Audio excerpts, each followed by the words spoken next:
বিশ্বকাপ ফাইনালে অতিরিক্ত সময়ের দ্বিতীয়ার্ধে স্পেনের কাছে ১-০ গোলে হেরে শিরোপা হাতছাড়া করেছে আর্জেন্টিনা।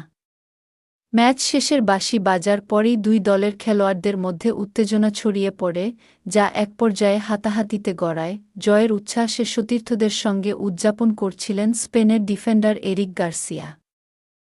এ সময় আর্জেন্টিনার মিডফিল্ডার লিয়ান্দ্রো পারেদেস এগিয়ে গিয়ে তার গলা চেপে ধরেন। পরিস্থিতি নিয়ন্ত্রণের বাইরে চলে যাওয়ার আগেই আর্জেন্টিনা কোচ লিওনেল স্কালোনি ও সহকারী কোচ ওয়াল্টার সামুয়েল মাঠে নেমে দুই পক্ষকে শান্ত করার চেষ্টা করেন। উত্তেজনার মধ্যেই স্পেনের গাবি পারেদেসের দিকে তেড়ে যান। পাল্টা প্রতিক্রিয়ায় আর্জেন্টাইন এই মিডফিল্ডার গাবির জার্সি ধরে মাটিতে ফেলে দেন।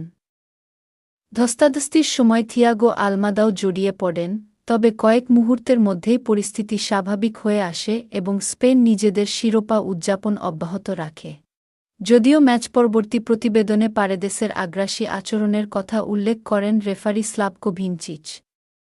এর জেরে খেলা শেষ হওয়ার পরও লাল কার্ড দেখানো হয় আর্জেন্টাইন মিডফিল্ডারকে। শিরোপার এত কাছে গিয়েও হেরে যাওয়ার হতাশায় পারেদেসসহ আর্জেন্টিনার বেশ কয়েকজন ফুটবলারকে ম্যাচ শেষে মাঠের পাশে বিমর্ষ হয়ে বসে থাকতে দেখা যায়।